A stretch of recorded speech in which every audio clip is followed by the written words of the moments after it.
In this video, I'm working on a 2006 Toyota Sequoia Limited. I'll be upgrading the stock suspension and removing the air suspension in the rear.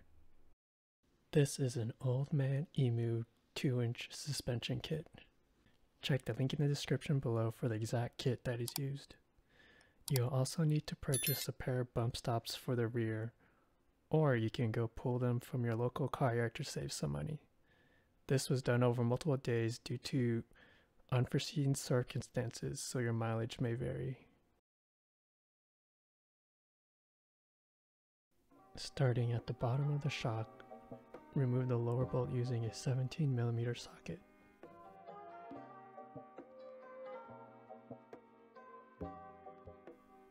Use a rubber mallet to slide the bottom out.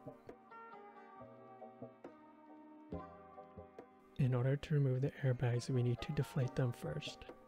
This line is for the driver's side,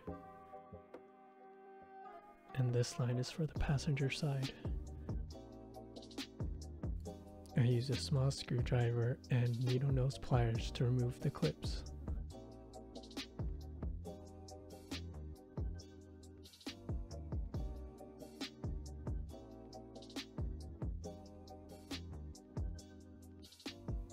You can remove the airbags once they are deflated.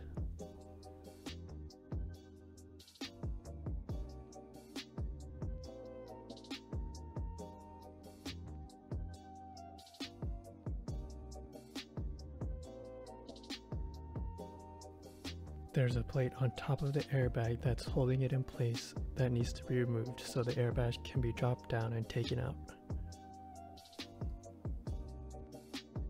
Using a 17mm socket, remove the bolt for the sway bar end link so the sway bar is free to move and the rear axle can come down more. We also had to remove some of the bolts for the gas tank skid plate so we can access the bolt with the ratchet.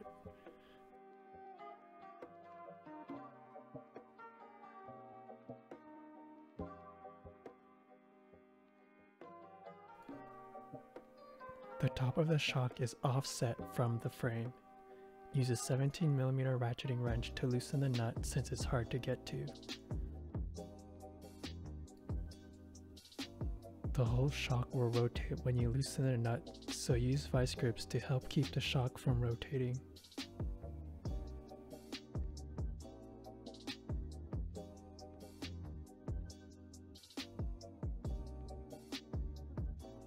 Use a 12mm socket to detach the brake line. This should be done before lowering the rear axle.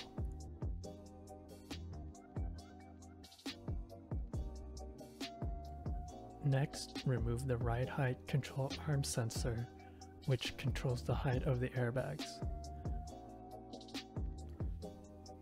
There are two 12mm bolts and an electrical connector that need to be removed, and another 12mm bolt at the other end.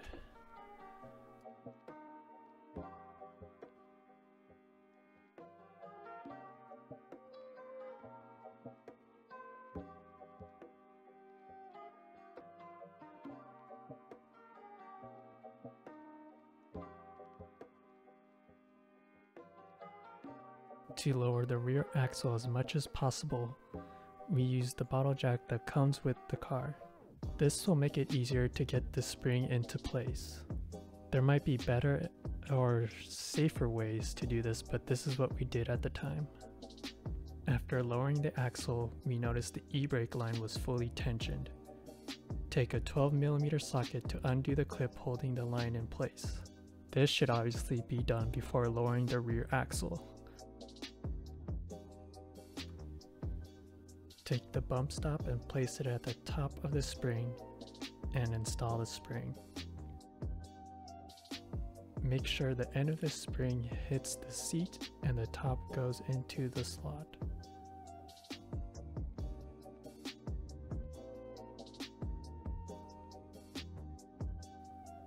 Once the spring's in place, the bottle jack can be removed.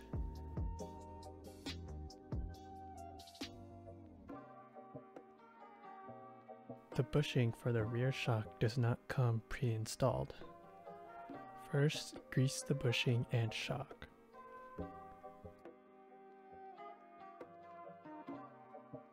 Next, position the bushing on the ground and place the shock over the bushing and just stomp the bushing into place.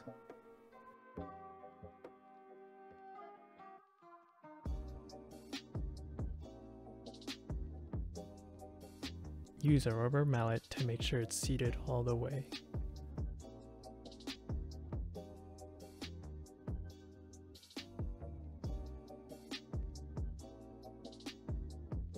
The order of the assembly on top of the shock goes washer, bushing, then the frame, washer concave up, bushing, and then a washer.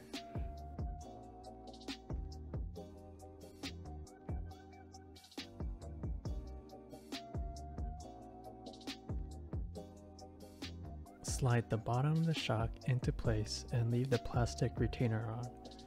Once the bottom of the shock is in place, remove the retainer and slowly guide the top of the shock into place.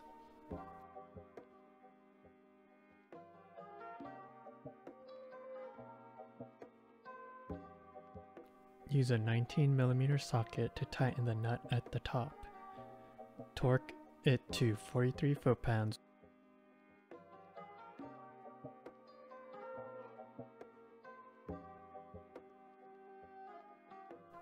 Take the two washer shims and the bolt and install it to the bottom of the shock.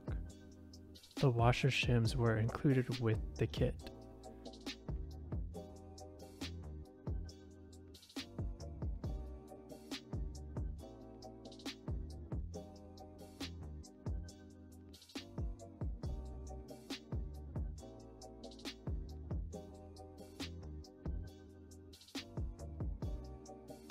Use a 17mm socket to tighten and torque to 64 foot-pounds.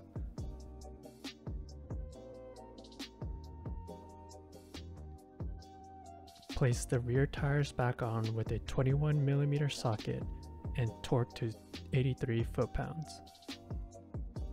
Don't forget to tighten any attachments that were loosened when lowering the axle.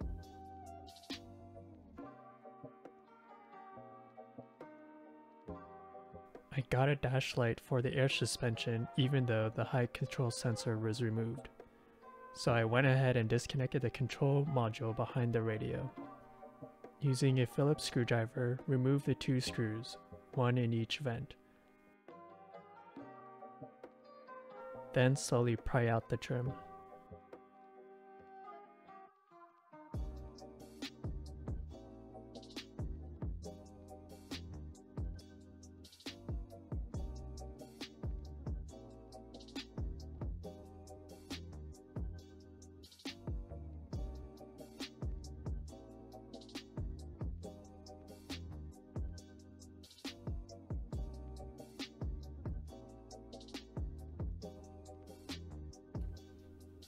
The control module that needs to be disconnected is the white connector.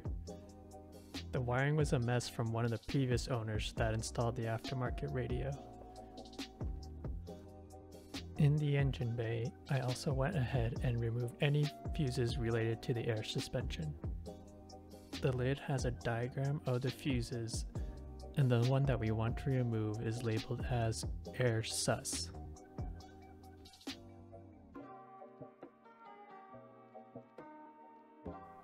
There's a pair of tweezers in the fuse box to help remove the fuses.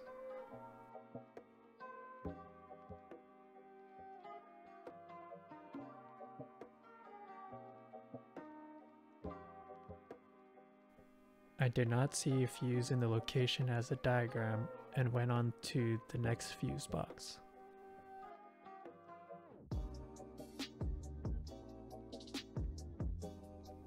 In this box, there's a relay and a fuse that can be removed.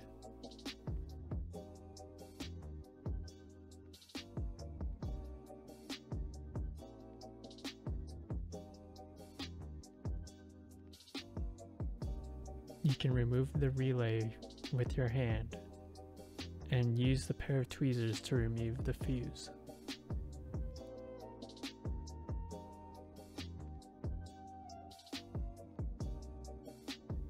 I saved the fuse and taped it to the fuse box lid and threw the relay in the glove box.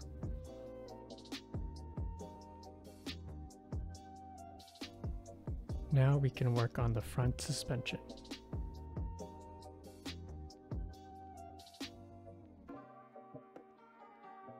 Use a 15mm socket to disconnect the sway bar end link. I had to use vice grips to prevent the end link from rotating.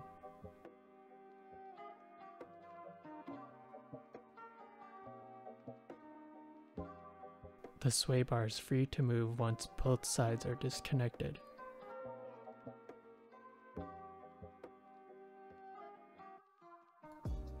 Next, disconnect the outer tie rod starting with the cotter pin.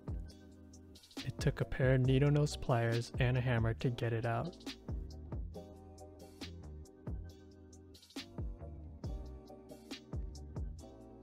Most of the connections were sprayed with some rust remover since this vehicle is from 2006.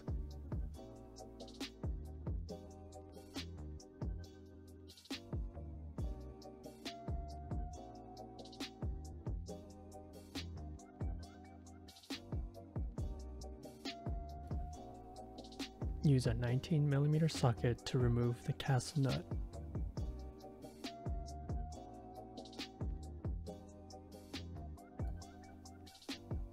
To remove the outer tie rod from the lower ball joint, I used a ball joint remover. You can rent one from an AutoZone or other local auto parts store. This particular one I own.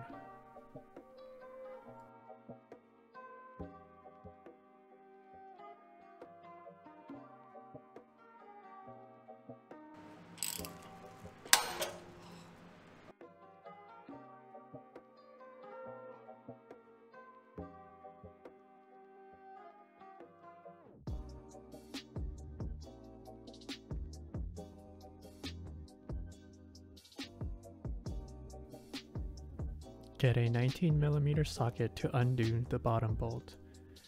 And we also needed a wrench supported against the shock to hold the nut on the opposite side as we loosen the bolt.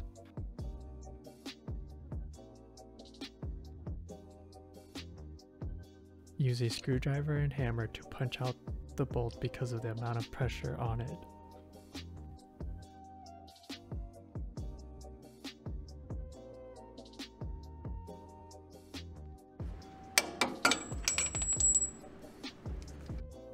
There are three 14mm nuts holding the top of the shock. There's plenty of headroom to get a ratchet to loosen the nuts. You don't get new ones, so these will be reused. Instead of removing all three of the nuts, we decided to leave one in place to decompress the spring in place instead of having to use the spring compressor. Undo the center nut to release the spring. It's a release of a lot of energy, so stay clear.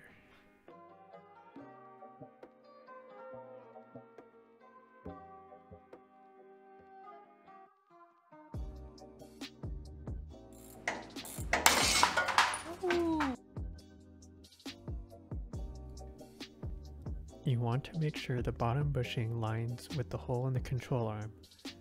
So we marked this line here with the bolts we marked on the top hat, so you don't have to try and rotate the shock when installing it.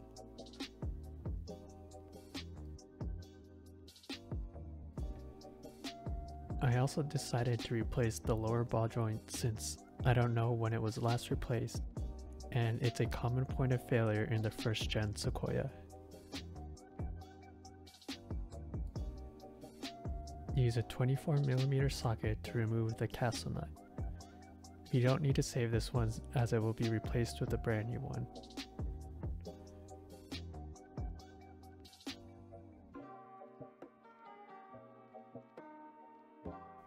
Use a 14mm socket to remove the 4 bolts. The lower ball joint kit came with all new hardware, so these bolts will also be replaced.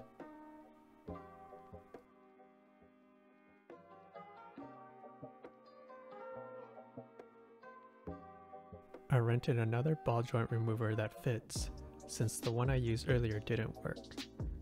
I had to use a crowbar to create a longer lever arm to pop the ball joint loose.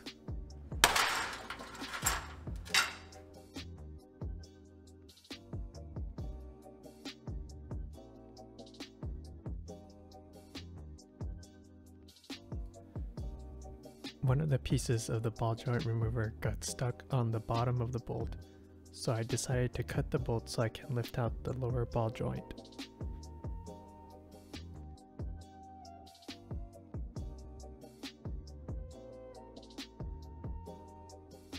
Here's a side-by-side comparison of the old ball joint on the left and the new OEM ball joint on the right.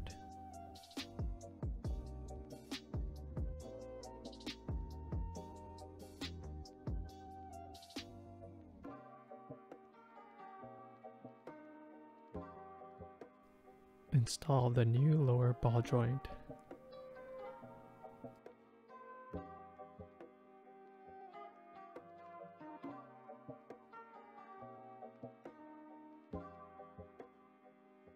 Use a 24mm socket to tighten the new castle nut and its torque to 117 foot-pounds. Make sure the castle nut aligns with the hole in the bolt so you can install the cotter pin.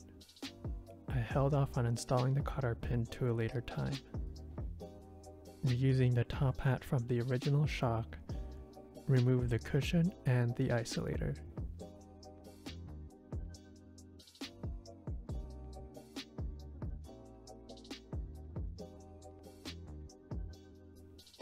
The suspension kit comes with a new isolator to accommodate a slightly narrower spring.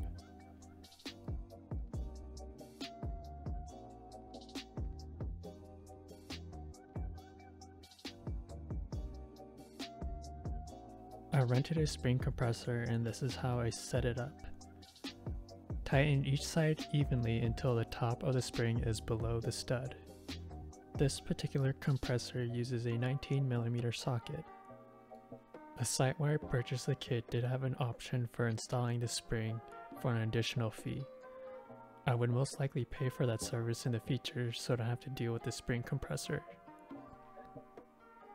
The top assembly goes like this: washer, cushion, then the top hat. Make sure you align the marked stud with the mark you made on the shock, followed by another cushion, washer, and finally the nut.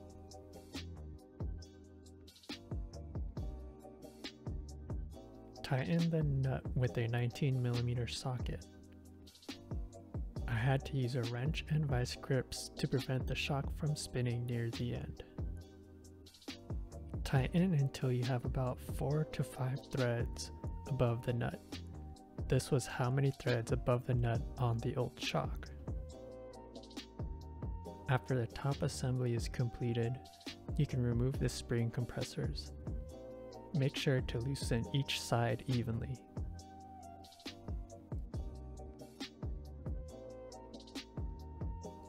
Slide the top of the shock into place and install one of the nuts until finger tight to hold it up.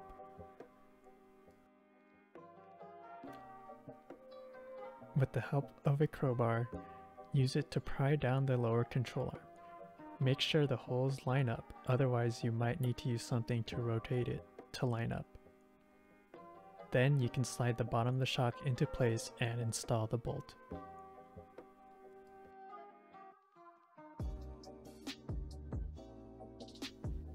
Use a 19mm socket to tighten the bolt and torque to 100 foot-pounds. Don't forget there's a washer and nut on the opposite side. Install the rest of the nuts using a 15mm socket. They are torqued to 47 foot-pounds. The back one might be inaccessible with a torque wrench, so tighten as much as you can and torque the other two.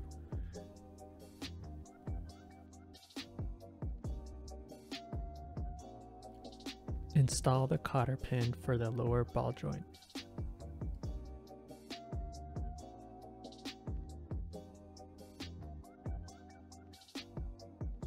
For the bolts for the ball joint, there was a small amount of Loctite already on the bolt, but decided to put some more blue Loctite. We had to jack up the lower control arm to meet up with the knuckles so the bolts could go all the way in. Tighten the bolts with a 17mm socket, and they are torqued to 48 foot-pounds.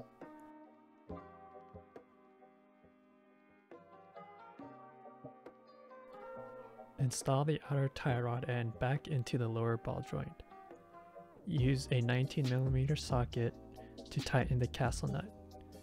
We used a breaker bar to put pressure on the tie rod so the stud doesn't spin when you tighten it. Torque to 67 foot-pounds.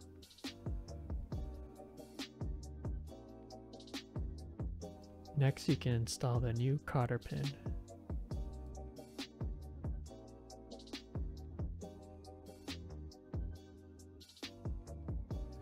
Connect the sway bar end link with a 15mm socket and torque to 14 foot-pounds. The top-down order of the assembly goes washer, bushing, sway bar, bushing, then washer.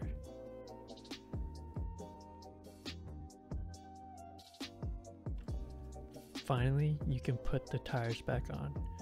Use a 21mm socket and torque to 83 foot-pounds.